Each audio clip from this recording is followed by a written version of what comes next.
kondisi sampah yang sekarang di sini bagaimana, Bu? Kalau Ibu lihat begini, kayaknya sih bagus, Pak. Bagus ya. Seharusnya harus buang di tempat yang bagus. Tanpa pembuangan Tanpa sampah. pembuangan sampah toh.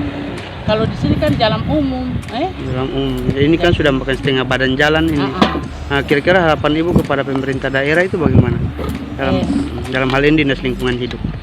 Harus lingkungan hidup harus mesti perhatikan toh. Harus perhatikan supaya sampah-sampah ini harus dibuang di apapun tempat. Toh? Iya. Jadi ini akan merusak lingkungan sama sekali atau bagaimana? Merusakkan lingkungan memang betul.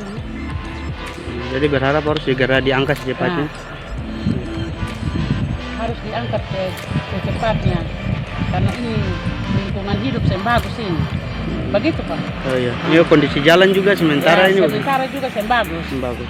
Uap pun juga sudah mulai. Mulai akan bau itu. Boset. Jadi ini kanal penyakit cepat ini. Corona yang kenal tapi penyakit datang cepat tiba.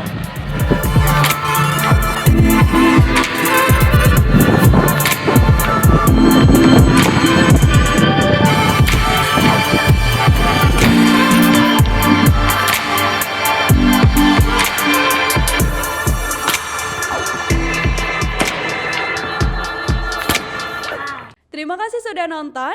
Jangan lupa like, subscribe, dan share ya.